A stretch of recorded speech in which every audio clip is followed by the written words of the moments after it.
Estamos el tema entonces de estática.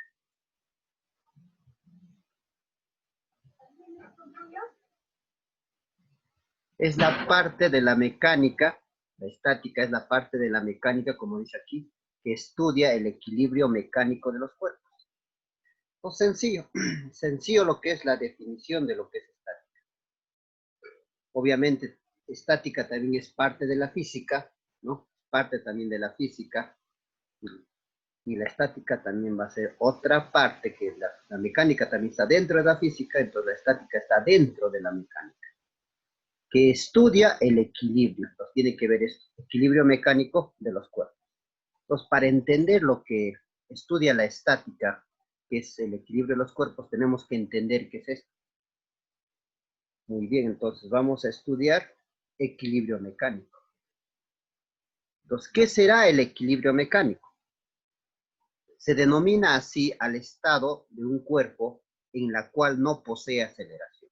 Simple la definición y claro. Es un estado donde el cuerpo no posee aceleración. O si no posee aceleración, entonces todo lo demás se podría considerar como equilibrio mecánico. Solamente no tiene que haber aceleración, ese es el criterio. Ejemplo tenemos la inercia y el movimiento rectilíneo uniforme. Vamos entonces a detallar esa parte. Muy bien. Para detallarlo, el equilibrio mecánico se divide en dos. Uno se llama equilibrio estático. Ya está. Como lo dice acá, el equilibrio estático, esto ocurre cuando el cuerpo está en reposo. Equilibrio estático cuando el cuerpo está en reposo. O sea, encima que el equilibrio, sabemos que equilibrio es cuando no hay aceleración, ahora el equilibrio estático no va a haber aceleración y va a ocurrir cuando el cuerpo está en reposo. O sea, quiere decir que la velocidad es cero, pues, ¿sí? Ahí está. O sea que la velocidad es nula. O sea, su velocidad es cero. Viendo esta situación se va a presentar dos consecuencias. Uno, si su velocidad es cero, pueda que esté en reposo permanente o duradero, ¿no? O sea, quiere decir, durante varios tiempos, mucho tiempo, va a estar en reposo, no se va a mover, ¿no? Hasta incluso tal vez hasta que deja de existir, tal vez no se va a mover, ¿no? Entonces, pero va a haber otro también, que es el reposo instantáneo, que tal vez se da solo en un momento, solo en un momentito se da ese, pues, por ejemplo, un carro cuando se detiene o cuando un carro está detenido, eso sería un reposo instantáneo, entonces tú vas a ir y lo vas a comenzar a mover el carro, ¿no? Entonces, por un momento nomás.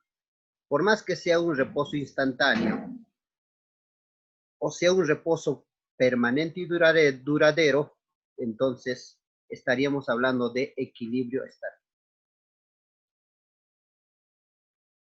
Para tener una idea, y tenemos más o menos equilibrio estático. Es un equilibrio que no hay movimiento. La velocidad es cero. Y entonces esto puede ser tal vez permanente o puede ser solamente instantáneo. Igual esto, ¿no? Acá tenemos otro ejemplo de equilibrio estático, sin movimiento, en otras palabras. Ahora hay otro que se llama equilibrio cinético. Como su mismo nombre, cine, significa movimiento, entonces ya pues un equilibrio con movimiento. A ver, ¿qué dice?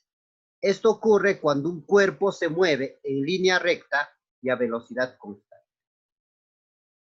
O sea, va a haber movimiento, pero su velocidad no va a cambiar. Cuando su velocidad no cambia, estamos hablando del equilibrio cinético.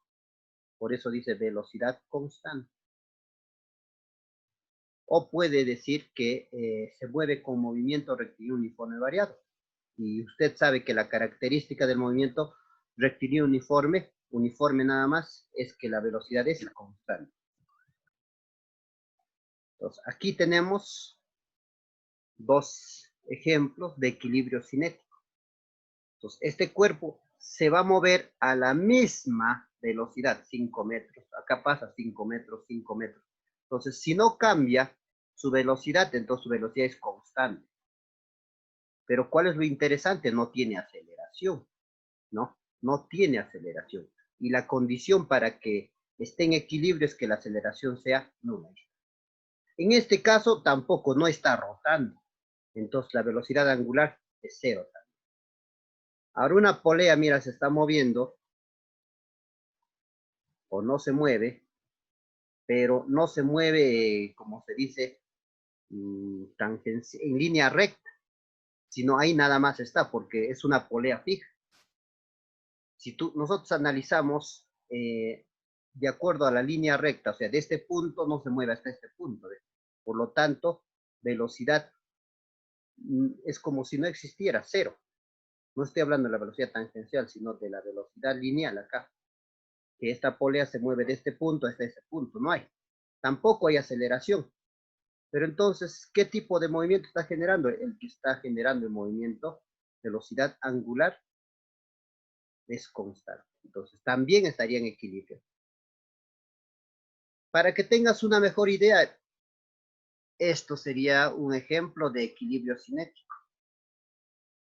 Entonces, ahí estás relacionando la palabra equilibrio, porque justamente como ha generado un equilibrio, es que no se cae la bicicleta. Entonces, tiene que mantener esa velocidad y no a una misma velocidad, ¿no? Más o menos para tener la idea que existe equilibrio con movimiento.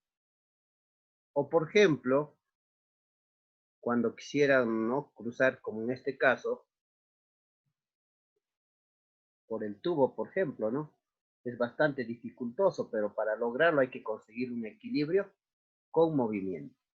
Entonces, nos dice que la ley para conseguir un equilibrio cinético, la velocidad tiene que ser la misma. Entonces, tal vez cuando no logra, cuando su velocidad cambia, pues va a generar aceleración. Ahí es donde se va a caer. Acá también, si es que genera aceleración, bueno, a menos que tenga buen equilibrio, es que está tratando de mantener el equilibrio. Pero normalmente esto se movería solito si es que se consigue velocidad constante. Entonces va a haber dificultad de equilibrar cuando vas cambiando la velocidad. Muy bien. Entonces, esperando que el equilibrio esté claro, en resumen, entonces, un cuerpo está en equilibrio cuando no posee aceleración. No es cuando no posee movimiento, cuando no posee aceleración. Porque hemos visto que hay equilibrio sin movimiento y equilibrio con movimiento. Bueno, ahí está en resumen. En resumen, podemos decir que un cuerpo está en equilibrio cuando la aceleración es nula, pero va a existir dos tipos, equilibrio estático, ahí está, cuando la velocidad es cero, y equilibrio cinético, cuando la velocidad es constante, o MRU. Bueno, una vez ya hecho lo que definido, entonces lo que es estática que estudia el equilibrio, y hemos visto el equilibrio, qué cosa es, vamos a explicar la primera ley de Newton o ley de la inercia.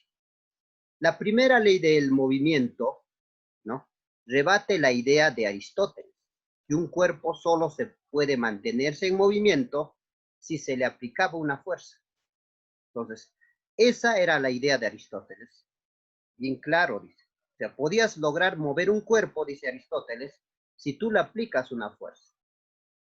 Entonces, esta ley que ahorita vamos a explicar, eso está en contra, pues, a eso, ¿no?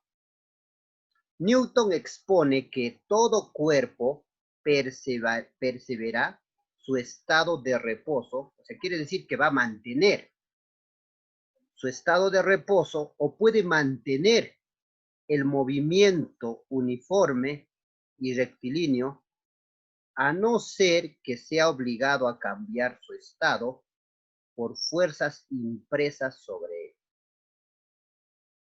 Entonces, si te das cuenta, son ideas diferentes. Acá simplemente Aristóteles hace referencia a que cuando un cuerpo está en reposo, entonces, o está para lograrlo moverlo, tenemos que aplicar fuerza. Pero acá no, pues no.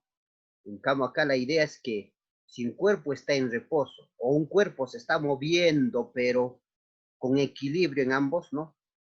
Porque me está hablando de uniforme rectilíneo, entonces te está diciendo, si un cuerpo está en equilibrio, va a permanecer en equilibrio, a menos que haya una fuerza que cambie, ¿no? Si hay una fuerza que cambie, recién va a dejar de estar en equilibrio. Eso más o menos lo que nos dice la primera ley de Newton.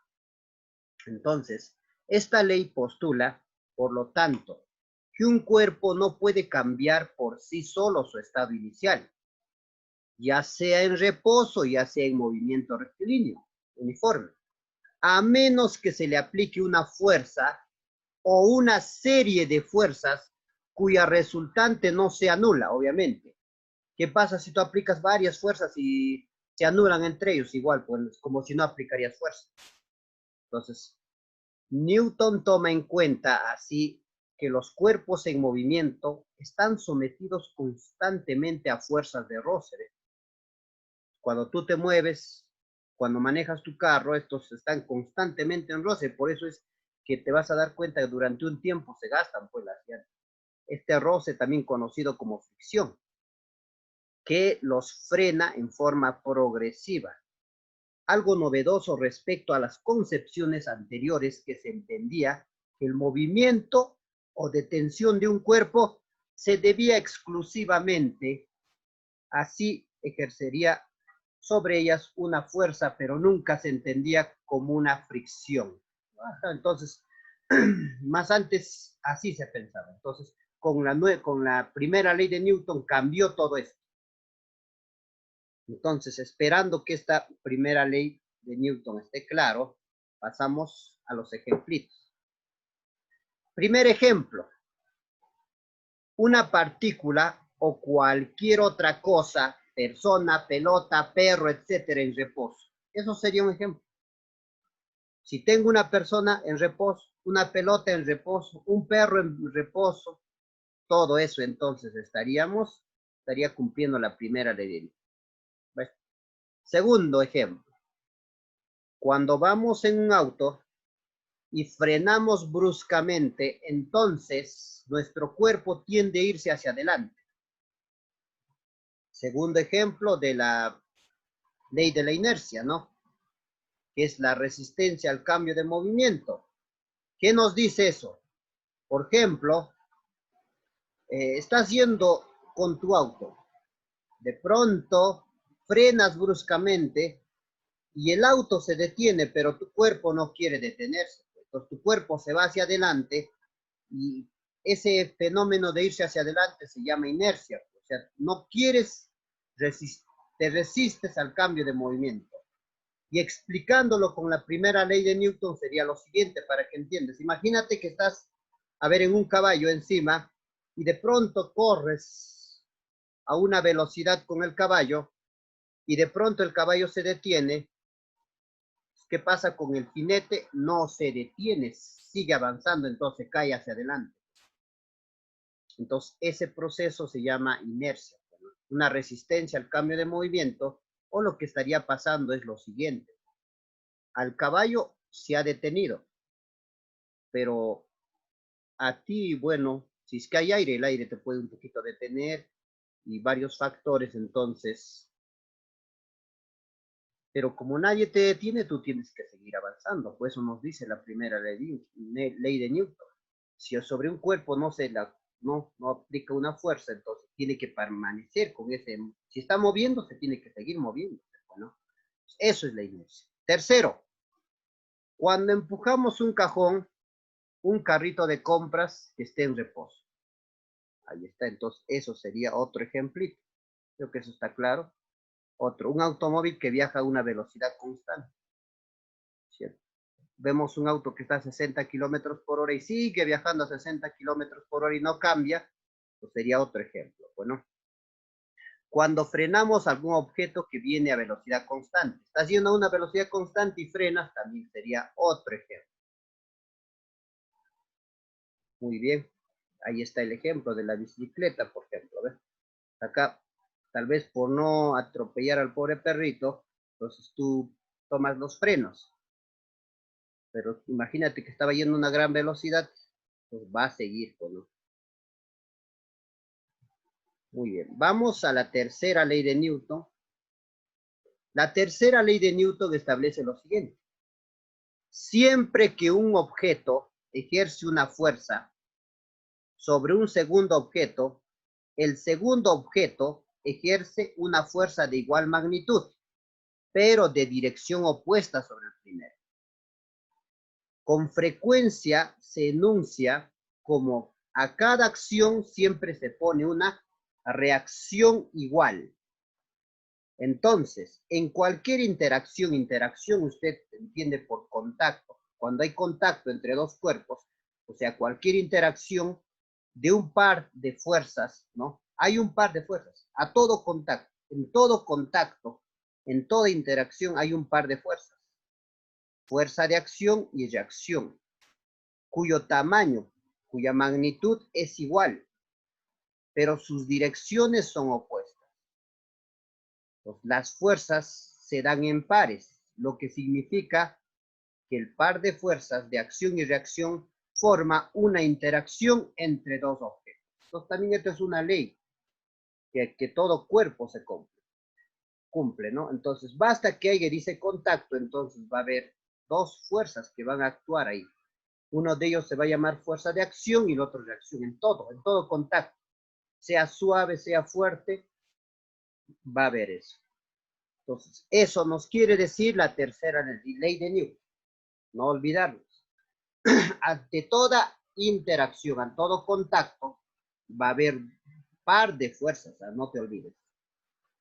Vamos entonces con los ejemplos.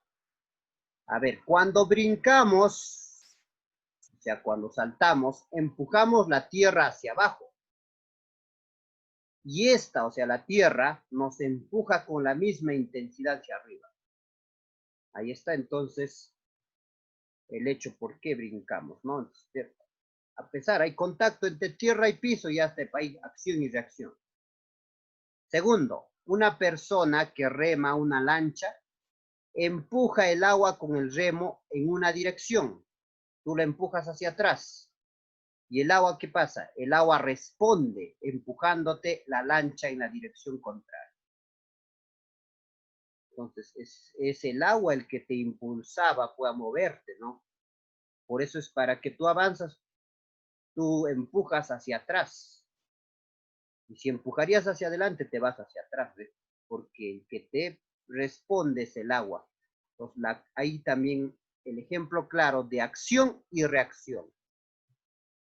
Tercer ejemplo, cuando caminamos, empujamos a la tierra hacia atrás con los pies, a la cual la tierra responde empujándonos a nosotros hacia adelante con la misma fuerza, haciendo que avancemos.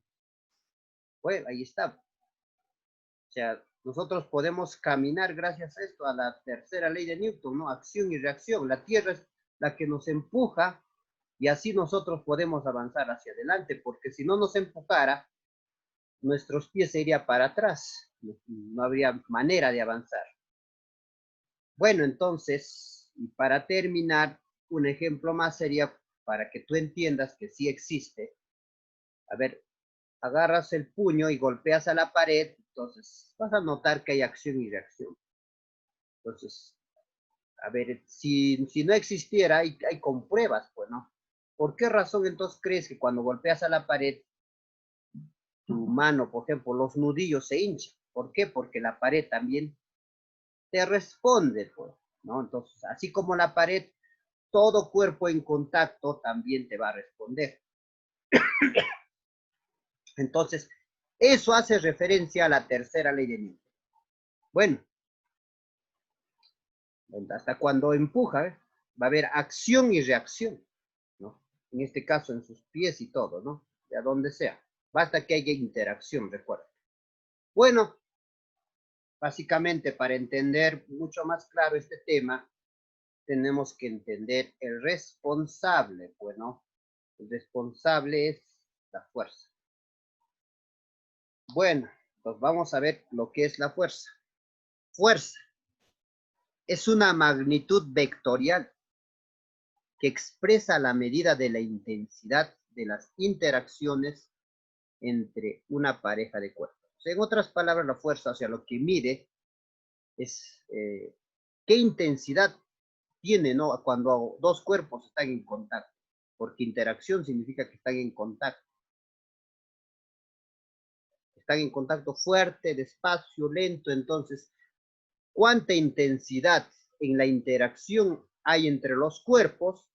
Eso nos mide la fuerza, nos mide vectorialmente. Y ahí tenemos, bueno, va a haber un montón de fuerzas, bueno, como el caso del peso, la normal, la tensión, fuerza elástica, fricción. Y hay muchos más.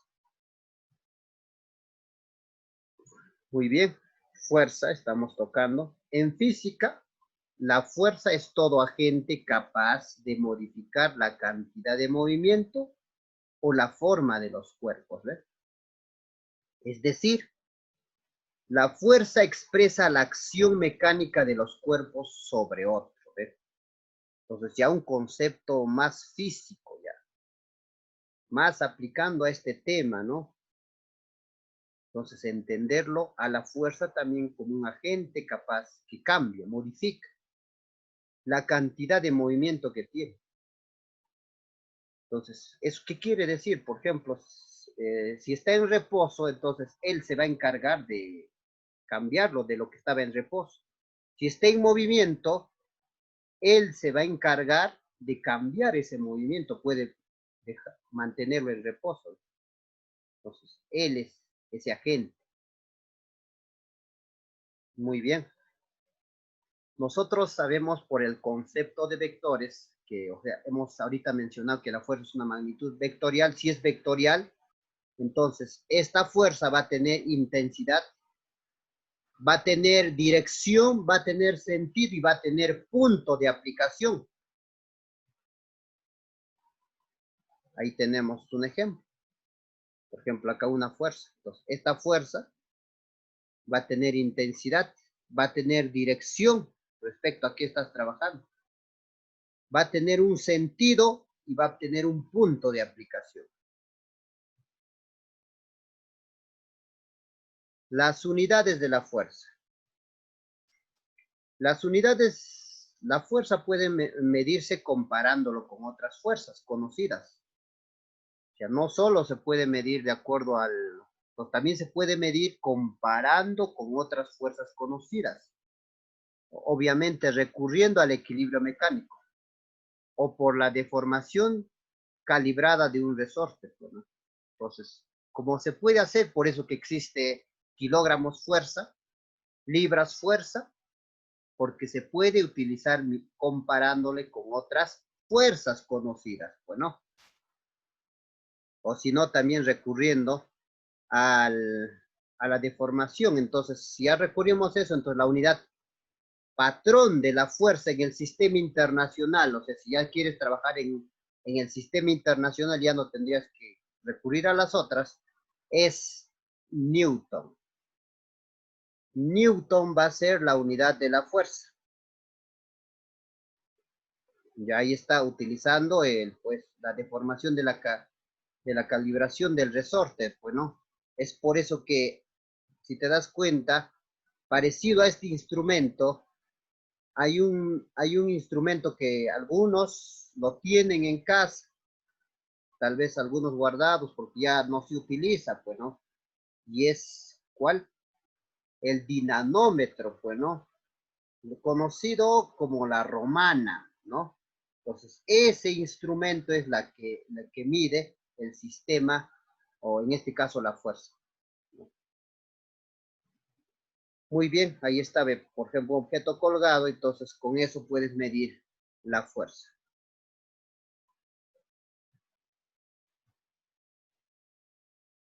La fuerza produce dos efectos, y esos son los efectos que produce la fuerza, ¿no? Produce efectos exteriores, o sea, ¿no? En la estructura, el efecto exterior de la de la fuerza va a ser, por ejemplo, ahorita vamos a poner el gráfico, la fuerza va a ser 500 newtons. En las reacciones que aparecen sobre la varilla y sobre el perno, entonces, eso van a ser fuerzas exteriores. También, pero va a haber fuerzas interiores. Mejor con el gráfico te explico. Aquí está. Fuerzas exteriores va a ser esta fuerza de 500 newtons, ¿no? Las reacciones que aparecen en la varilla, aquí en las varillas va a aparecer una reacción, acá en la varilla va a aparecer una reacción. Entre ellos va a haber, porque hay contacto, va a aparecer una reacción. Entonces, esas serían las fuerzas exteriores. En cambio, las fuerzas interiores son lo que aparecen, ¿no? En el interior, ¿no? Efecto interior de esa fuerza que genera. Por ejemplo, son las deformaciones, son los esfuerzos resultantes distribuidos en el seno del material, adentro del material hacia adentro. En este caso, por ejemplo, la reacción de las llantas, el peso del carro, entonces serían las interiores. Bueno, ahora sí, una vez hecho esto, vamos a trabajar las fuerzas usuales en la mecánica. Hay un montón de fuerzas, pero las más utilizadas, ¿ya? En la mecánica. Entonces tenemos para eso la fuerza de gravedad o peso. Fuerza de gravedad o peso.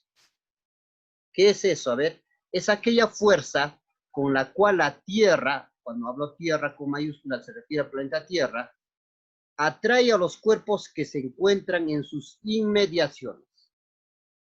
O sea, ¿qué quiere decir que es la fuerza de gravedad? Es la fuerza con la cual se atrae a todas las cosas, todos los objetos que se encuentran cerca de la Tierra. Eso es peso o fuerza de gravedad. Entonces, si te ponemos a hacer varios ejemplitos, por ejemplo, podría ser, acá tengo un cuerpo, por ejemplo, que está ya en la Tierra. Este objeto ya está en la Tierra. Entonces, el peso se dibuja hacia abajo. Ahí está. Puedo tener en un plano inclinado un cuerpo que esté bajando el plano inclinado. El peso se dibuja con un vector hacia abajo. Entonces, entendamos, es un vector dirigido al centro de la Tierra.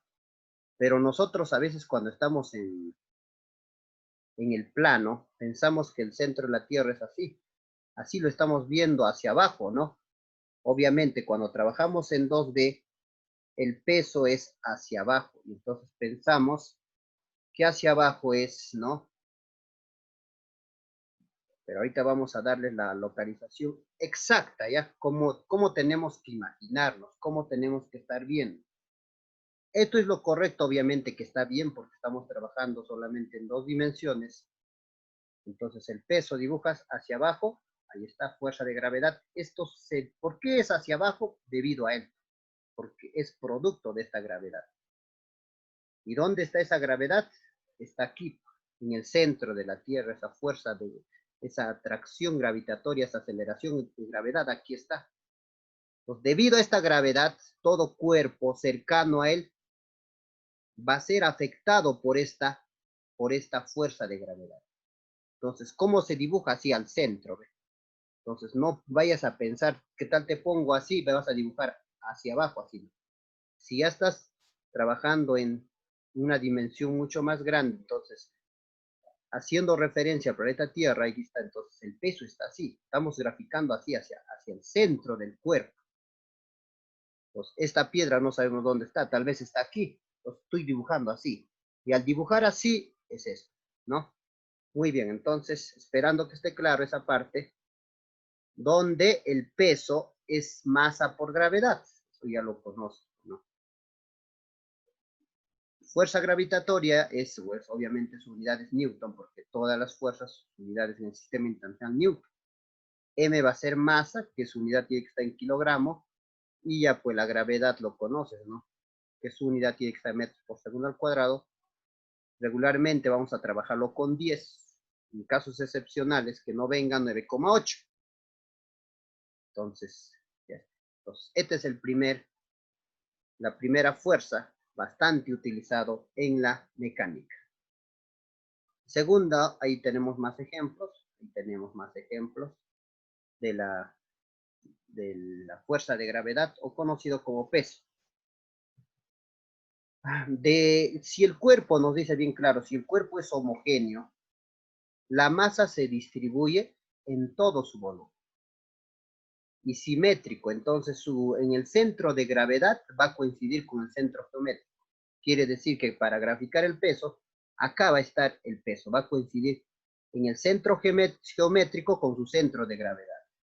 Entonces, cuando, por ejemplo, yo tengo una barra, un cuerpo homogéneo, ¿ve?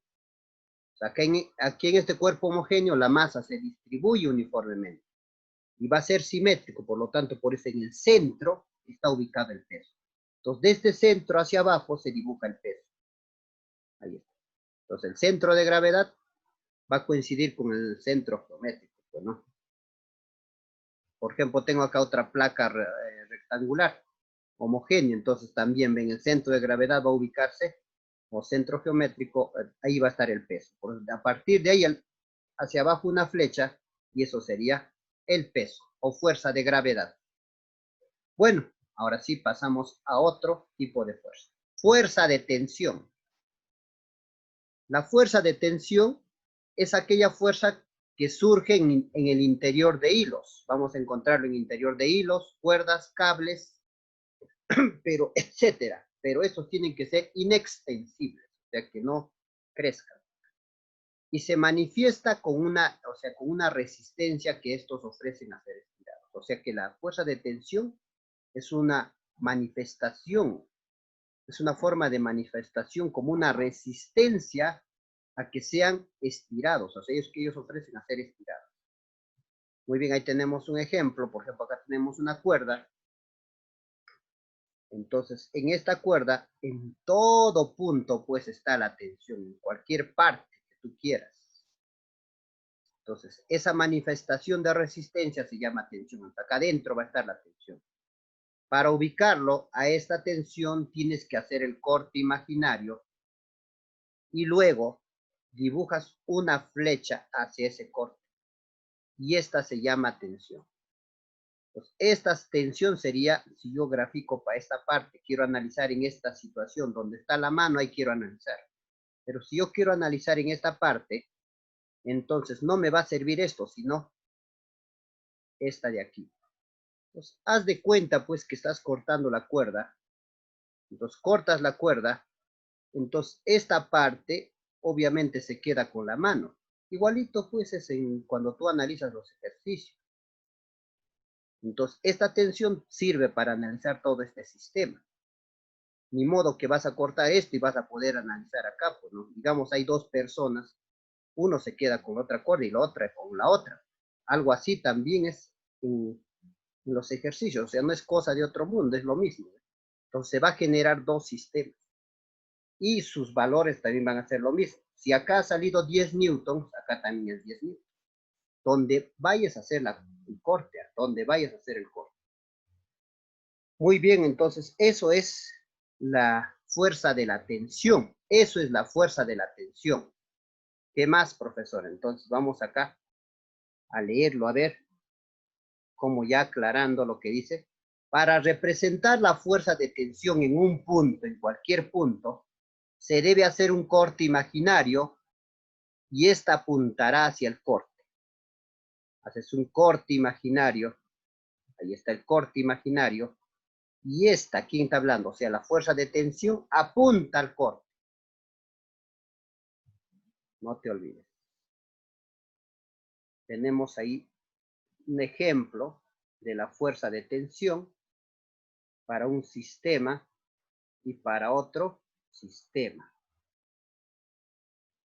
Entonces, como tú puedes observar, mira, ¿ves? Cuando tú cortas una cuerda, acá hemos cortado una cuerda, entonces si yo quisiera analizar en este sistema, entonces se dibuja la flecha hacia el corte y analizo esto. O sea, aparte acá resuelvo. Al cortar se va a generar un nuevo sistema donde de acá va a salir una ecuación. Y si tú quieres analizar para esta polea, este sería la tensión que tú vas a utilizar. Entonces, en todo corte se va a generar tensión y tensión. Pero no quiere decir que esto yo lo voy a utilizar esto, no. Esto es con esta tensión que está cerca y para la polea. Obviamente que ya tú ya sabes, ¿no? Que si esto es la misma cuerda, por más que cortes en otro lugar, esto también se va a llamar tensión 1. ¿ves? Esto se llamaba tensión 1 porque tratarse la misma cuerda también sigue siendo tensión 1. Esto también tensión 1, por tratarse la misma cuerda, tensión 1, tensión 1. Como esto sí es otra cuerda, ya tensión 2. Aquí está mucho más claro. Por ejemplo, se ha hecho para esta polea. Se ha cortado tensión 1 y acá tensión 2. Donde está encerrado se genera un sistema. Igualito acá. Corta, corta, tensión 1, tensión. Esto no debe ser tensión 1 porque es otra cuerda. Tensión 2 así. Entonces se genera otro sistema.